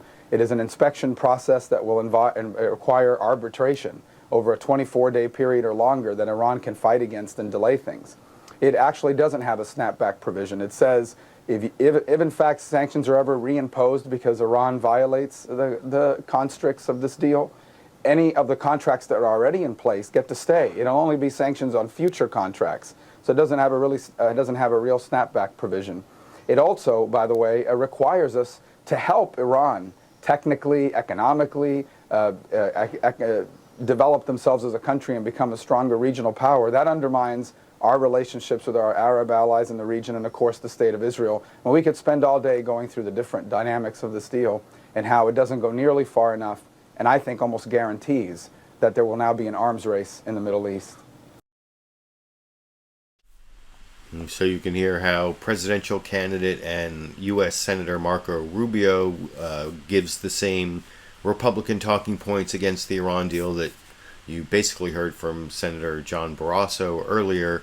And next I want to show another Republican attacking this deal. This is Senator Tom Cotton, who is fairly infamous for writing this letter to the Iranian mullahs telling them, don't trust Obama, he can't keep a deal and we have to vote on it. And like I said, it didn't turn out exactly the way that Tom Cotton explained it in his letter to the Iranian mullahs, because it actually, to disapprove this deal, it would take a 2/3 vote of the Congress to override a presidential veto. But anyway, I want to show this is Senator Tom Cotton over, let me make sure I have this the show correctly, over on NBC's Meet the Press, talking to Chuck Todd and basically admitting that it's not so much the fact that he doesn't like the deal, it's the fact that he doesn't like Iran being a legitimate regional power in the Middle East, which is, you know, pretty much a byproduct of this deal. And whether you think that's something that the United States should stop from happening, you can let me know in the comment section when you hear after you listen to Tom Cotton argue that Iran should be excluded from being a regional power in this clip. Fundamental divide here. It seems to me you have on one end the administration and many of the world powers who believe Iran is a regional power in the Middle East and you have to just live with it and manage it. And there are opponents like yourself, Prime Minister Netanyahu of Israel and Saudi Arabia, who say no, Iran should not be a regional power, and all this deal does is give them more power. Is that the divide we're looking at here? That's one of the fundamental divides, Chuck. Iran is a terror-sponsoring, anti-American outlaw regime. They've got the blood of hundreds of American soldiers and Marines on their hands. We should not be empowering such a regime to be a successful regional power. We should be confronting them in every way. This deal, though, gives them $150 billion of sanctions relief. It even lifts the conventional arms embargo and the ballistic missile ban. And ultimately, even if they obey every single detail of the deal, puts them on the path to be a nuclear weapon state in 8 to 10 years. And if you think Iran is going to change their behavior in a decade, I can tell you how unlikely that is. Because just 9 years ago, they were trying to kill me and my soldiers. We were lucky but hundreds of other American troops were not. I guess that is the most dramatic of all the Republican arguments against the Iran deal. Senator Tom Cotton is going to vote against this deal because Iran 9 years ago was trying to kill him. So of course he's going to vote against the deal. But before I leave the Republicans who are against the deal, I want to show the honorary Republican who's against the deal. One clip from Prime Minister of Israel, Benjamin Netanyahu, who came and spoke to the Republican Congress back, I think it was in April, against this deal when the interim deal was reached, and that was a big controversy as to whether a Israeli Prime Minister should make such a partisan speech against the president and without being invited by the president. But here's Bibi Netanyahu explaining why this is a big mistake, giving very similar talking points to what you heard from the Republicans. He was on a couple shows. I'm just going to show this one clip from ABC's This Week with George Stephanopoulos, interviewed by guest host Martha Raddatz in this clip. Prime Minister Benjamin Netanyahu, he's called the deal an historic mistake. He joins us now from Israel. Prime Minister, we know you're adamantly opposed to this deal, so what do? Do you personally lobby Congress? Look, I think it's very important for me as the Prime Minister of the one and only Jewish state to make our case against a deal that we believe endangers our security, our survival even, and the security of the Middle East and the world. I think that's important. It's a substantive disagreement. It should be examined on the substance.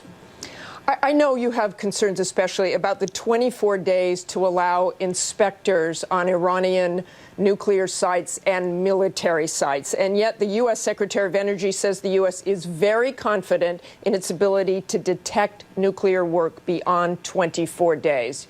Is he wrong? I have great respect for our intelligence services. They're the best in the world. Israel's, the U.S., and the U.K.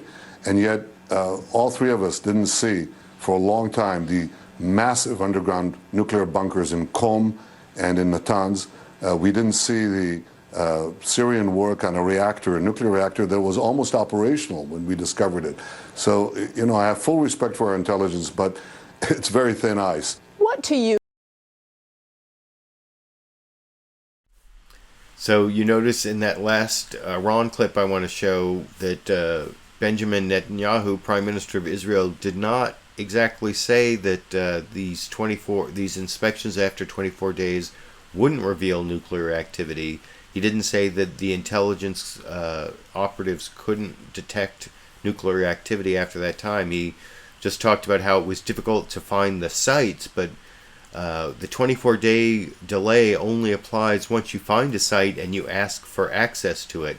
There's anytime, anywhere, or anytime inspection on known sites. So an argument about whether they can find the sites, that's sort of in opposite. It doesn't. It's irrelevant to the question of the deal. But anyway, that's the last of I think 18 clips I want to show on the big Iran deal. It's going to go before the United Nations, where it will most likely pass. It's going to go before the Congress, where it looks like the Congress, the congressional resolution to disapprove of the deal may get hung up in the U.S. Senate by a filibuster, because they have to get 60 votes to pass it.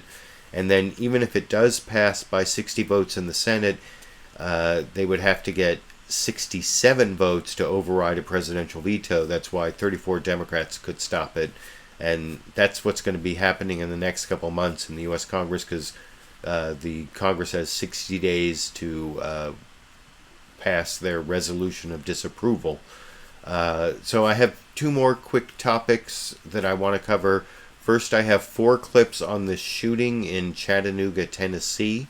There was this 24-year-old, I think, a 24-year-old naturalized U.S. citizen from Kuwait named Muhammad Youssef Abdulazeez, and exactly what his motivation was is not known. They're still looking into it, but he killed 5 U.S. service people. Four were originally, and then once 4 Marines died, fairly quickly, and then this sailor died over the weekend, bringing the total to 5. And I want to show a couple different news sources covering it. First, over on ABC's This Week with George Stephanopoulos, they had their senior justice correspondent Pierre Thomas cover it, and he talked about how, you know, they were still looking into the motivations. But then there's also this testimony from FBI Director James Comey before the U.S. Congress a couple weeks ago. It's a little bit reminiscent of Senator Tom Cotton talking about how Iran was trying to kill him. You'll hear, I believe the phrase is kill, kill, kill, kill, in the testimony from FBI Director James Comey, talking about the possibility of lone wolf attacks in the United States in response to this Chattanooga shooting here. Prime Minister Benjamin Netanyahu, he's called the deal an historic mistake. He joins us now. Right now, the phones and computers of Muhammad Abdulazeez are at the FBI laboratory in Quantico, Virginia, an urgent effort underway to find clues to his motive. He was not under FBI investigation, not under surveillance. And the FBI wants to know how he was able to operate under the radar. They're looking at his travel, including a 7-month trip to Jordan last year. Did he secretly go to other countries during that visit? And they want to find out if he was using online aliases to view violent propaganda or using encrypted communication to hide contacts with overseas radicals. Law enforcement is asking, is there more we could have done? Is there more that we should have done? Were people aware that he was traveling to that region? Were there signs that he was exhibiting in the community that were missed? The FBI is under tremendous pressure with terrorism investigations in all 50 states involving hundreds of suspected radicals, many of them thought to be ISIS sympathizers. Just 1 week before the Chattanooga terror attack, the FBI director was sounding the alarm before Congress. I cannot see me stopping these indefinitely. And while we don't yet know if Abdulazeez has ties to ISIS, that's the group that Comey fears is an imminent threat, specifically because of its unprecedented social media campaign targeting smartphones, computers, and tablets. It buzzes in their pocket. So there is a device, almost a devil on their shoulder all day long saying, kill, kill, kill, kill. A daily sophisticated multimedia campaign using all the advertising tricks. Yeah, we certify HUD. Yeah, we certify HUD. Primary ISIS focus, directives to kill U.S. military. And it's working. In recent months, at least a half-dozen suspected ISIS sympathizers accused of plotting to kill U.S. soldiers here at home. In March, an Illinois National Guardsman was accused of conspiring with his cousin to murder his fellow soldiers. In April, an Ohio man charged after he traveled to Syria and was allegedly directed by ISIS to kill military personnel. Men like Abdulazeez in their 20s. The difference, Abdulazeez got through. For This Week, Pierre Thomas, ABC News. Now, you notice the text title that they had on that was Terror in Tennessee, and they talked about it being terrorism and a terror attack. And one thing that I need to point out, it depends on your definition of terrorism, but the definition, there's a criminal definition of terrorism in the United States that's really broad, that covers things that shouldn't really be terrorism. But there's this other U.S. code section about whether there's terrorism in places overseas, with the way the United States defines terrorism. I actually saw this in a Slate article by William Salatin, who talked about how this wasn't really terrorism because it's not against civilian targets. When you attack soldiers, it's not really terrorism. And the U.S. Code section, it's 22 U.S.C. 2656F. I haven't had time for the live show to put a link down to it in the video description, but I'll put that down in the video description if you're watching this as a recorded show, where you can look where it's actually civilian targets is part of that definition of terrorism. And I've always thought that if you attack a military target, it might be unconventional warfare or what they call asymmetrical warfare, but it's not terrorism. I mean, when we attack ISIS over in Syria and we drop a bomb on some ISIS recruiting center in Raqqa, Syria, or in Iraq somewhere, in the Anbar province. Is that terrorism by the United States when we kill soldiers sitting in some building? No, and they're using a different weapon. There's no even evidence that this attacker in Chattanooga was motivated by ISIS or directed by ISIS. For all we know, he's like some crazy guy, like the Aurora, Colorado movie theater shooter who was just convicted this week, or maybe he's just some disaffected youth who found some target to attack, like Dylan Roof in South Carolina at the AME church in Charlotte, South Carolina, that I covered a few weeks ago, and that was a big issue, and some people called it terrorism and some people didn't, but at least that was against civilian targets. This attack was not against civilian targets, but I want to show a couple more clips on it. First, I just showed that report from Pierre Thomas, ABC reporter, their senior justice correspondent, and then ABC goes to the House Homeland Security Committee Chair Mike McCaul, who doesn't have any more information than just came in that report from Pierre Thomas, but Martha Raddatz still asks him, what new do you have to add? And he just points to everything you heard in that previous report over in this clip. And joining us now, Congressman Michael McCaul, chair of the Homeland Security Committee, who's calling the shooting an ISIS-inspired attack. Chairman McCaul, can you tell us the latest that they found out about Abdulazeez? Well, the FBI is currently doing a forensics examination on his computer, his cell phone, his travels to Jordan, which is right across the border from Syria. So we have the threat of foreign fighters, but also we have the threat over the internet, which is a new sort of threat that's out there, a new generation of terrorists. As you heard Director Comey talk about, these internet directives from a cyber command, if you will, out of Syria to activate people in the United States to attack. And what they are saying is attack military installations and attack police officers. And what we saw was one of the most deadliest attacks on American soil against our U.S. Marines and an American sailor. And this was the case that we were most worried about. We have followed quite a few cases. We have over 60 cases that we've rolled up ISIS followers over the last year. That's more than one per week. We have investigations into all 50 states, but what keeps us up at night are really the ones that we don't know about, and I'm afraid that this case falls. So that's the Republican chair of the House Homeland Security Committee, Mike McCaul, basically having no more information than you heard in the Pierre Thomas report. And next I want to show how Fox News Sunday reported on it. You hear a lot of the same facts.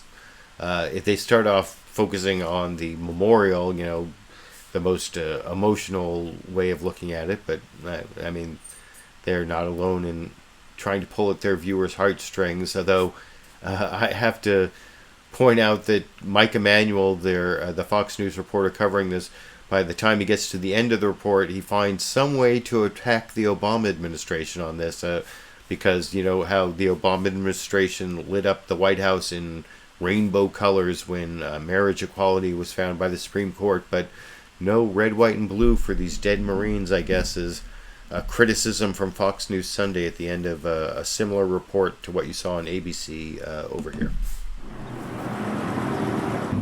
A makeshift memorial in Chattanooga, Tennessee, where 5 members of the military were killed in that shooting rampage. Investigators are uncovering new information about the gunman and what he did in the hours before he launched his terror attack. Senior national correspondent John Roberts is live outside the military recruiting office, which was the first crime scene, with the latest. John. Good morning to you, Chris. The family of Muhammad Abdulazeez last night expressed condolences to the families of the service members who were slain and the police officer who was wounded, saying the person who perpetrated this horrible crime does not represent the son they knew. But they did give us some possible insight into Abdulazeez's state of mind, saying he had suffered from depression for years. The number of his victims rose to 5 yesterday. Petty Officer Second Class Randall Smith passed away from his wounds. He leaves behind a wife and 3 young children, all under the age of 7. The FBI now following more than 200 leads, dispatching agents to Jordan to determine what Abdulazeez was doing during a lengthy visit there back in 2014. Did he meet with Islamic extremists or terrorist groups? The FBI is also looking into a text message that he wrote to a friend the day before the shooting, an Islamic verse that included the phrase, quote, "Whosoever shows enmity to a friend of mine, I have declared war on him." A lot of talk now about force protection across America. This man in Virginia, where there are open carry laws with weapons, took it upon himself to stand guard outside a recruiting center. But governors in Florida, Texas, and Oklahoma issuing orders to protect or arm recruiters, and legislation to allow that, soon to be introduced by Duncan Hunter in Congress. And that memorial that you mentioned, Chris, outside the recruiting center continues to grow. People coming all day yesterday and again today to plant a flag, say a prayer, and pay their respects to the slain heroes.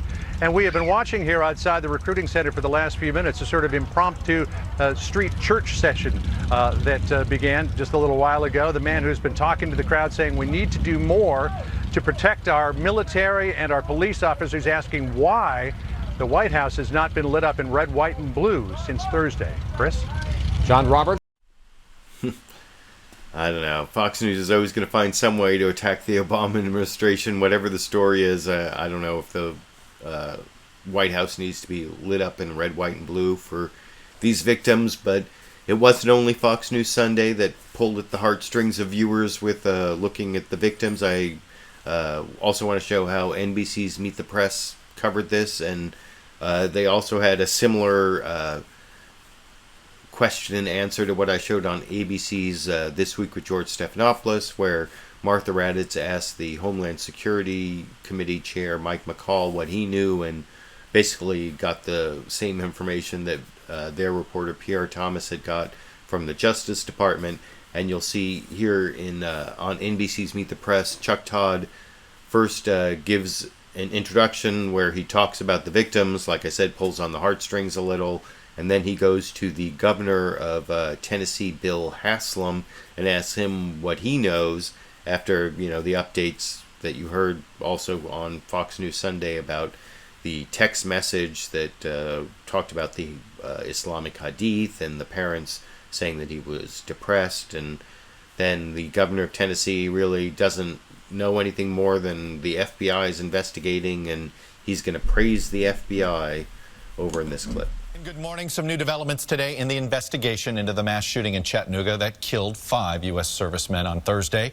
Those victims, Lance Corporal Skip Wells, Gunnery Sergeant Thomas Sullivan, Staff Sergeant David Wyatt, Sergeant Carson Holmquist, and Navy Petty Officer Randall Smith.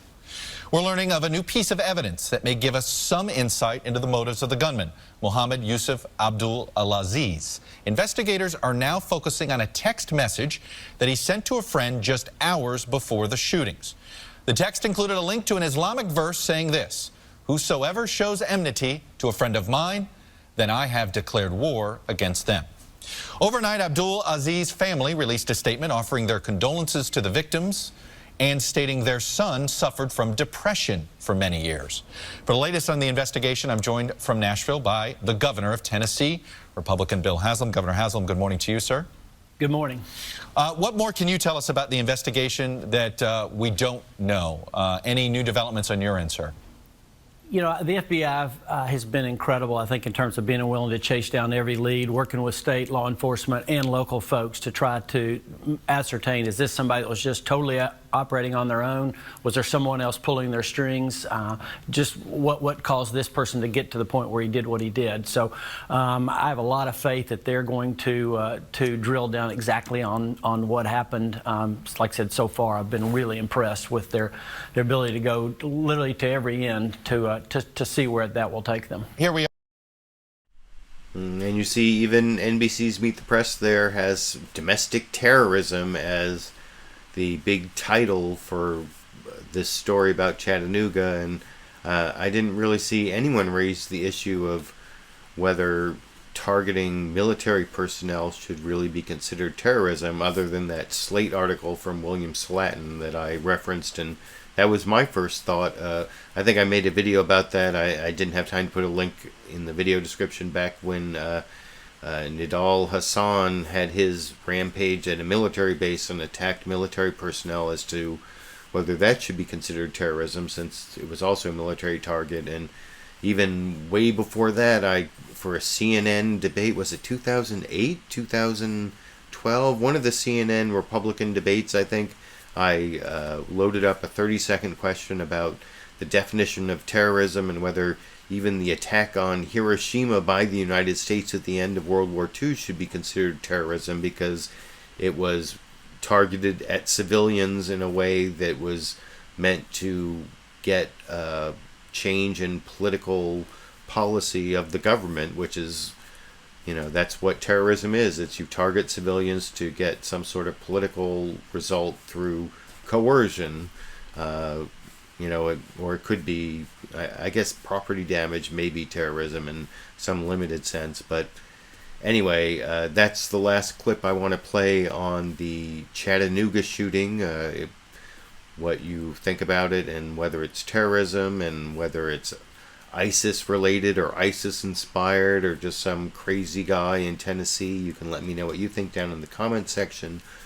Before I finish the show tonight, I want to do 2 clips on the immigration issue that has been kind of brought into the forefront again by Donald Trump and his controversial comments about Mexicans and immigrants, and how they're criminals. And I've talked on my show many times about how immigrants, and even undocumented immigrants, are less likely to commit crimes than the native population. And NBC's Meet the Press did some good factual reporting on the truth about immigrants in their Nerd Screen report.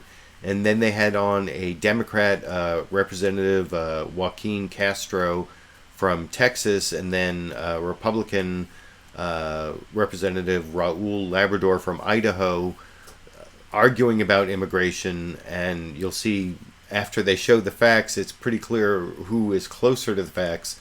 But first, here's the Nerd Screen discussion of immigration facts from NBC's Meet the Press with Chuck Todd this morning here.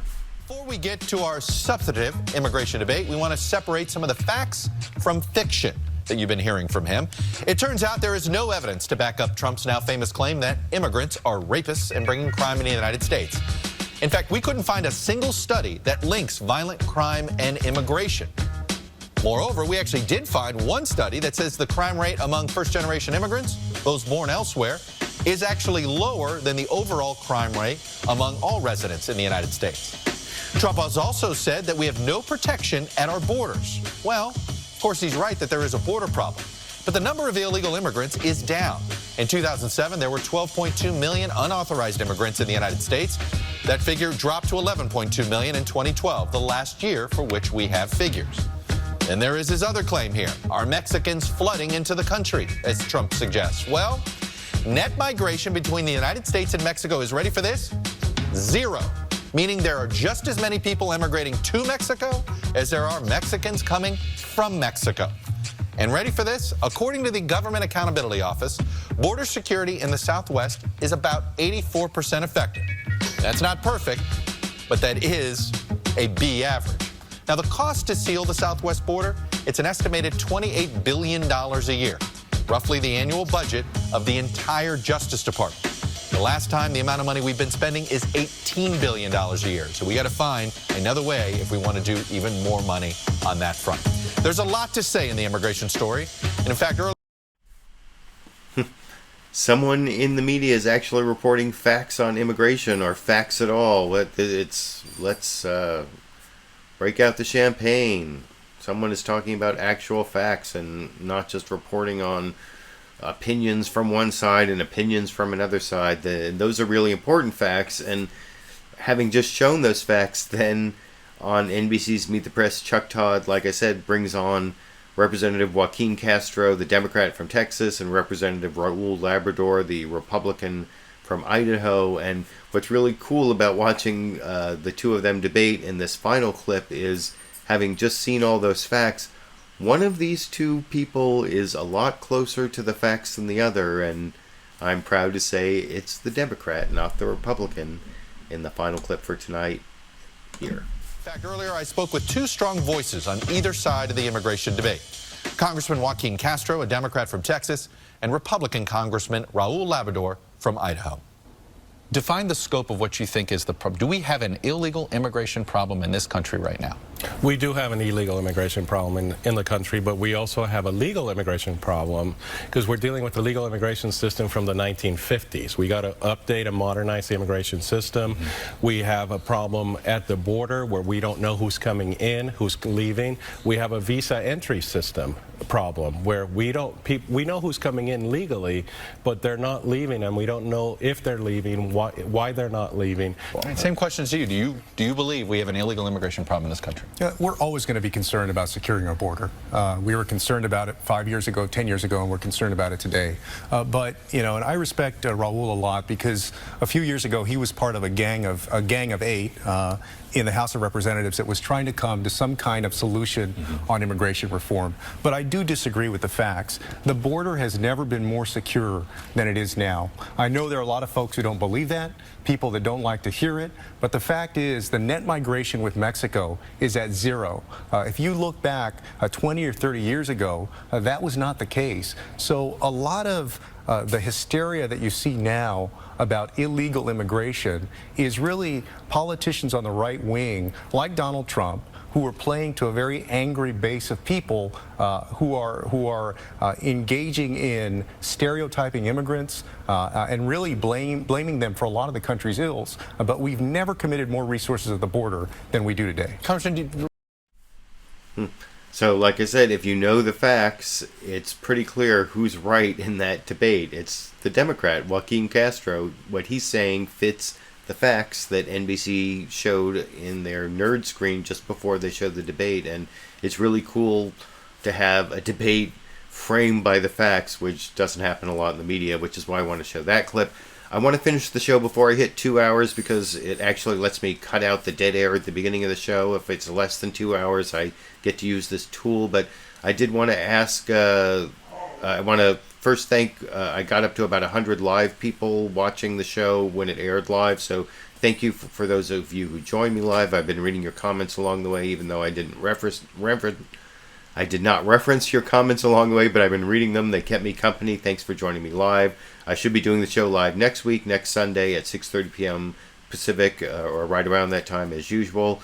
If you can help support my channel on Patreon, if you hover your mouse over the corner right here, there should be a little eye where you can either give a direct donation or you can support me monthly on Patreon. I've had a lot of copyright problems. Last Sunday's show, there are no ads on it because of a claim on that David Letterman clip from Full Screen Network of all things, and my video that I promoted on the Drunken Peasants podcast on Friday, the Fox News likes anti-atheist discrimination. That's also been demonetized by YouTube for reasons I don't really understand. So if you want to help me keep making videos and not have to worry about ads and monetization, just click right there and become a patron or give me a direct donation. I really appreciate that, and I appreciate all of you who join me live, all of you who just share, comment, watch, whatever. Thank you for joining me. I hope you appreciate all the clips I picked out, and it left you with a little more information about what's important to the corporate media here in the United States, what's going on these issues. And like I said, I should be making at least one more video during the week. I was very productive last week, and whatever happens, I'll be back next Sunday, 6:30 p.m. Pacific, for Liberal Viewer Sunday live clip roundup. And until then, I guess I'll be seeing all of you around the internet.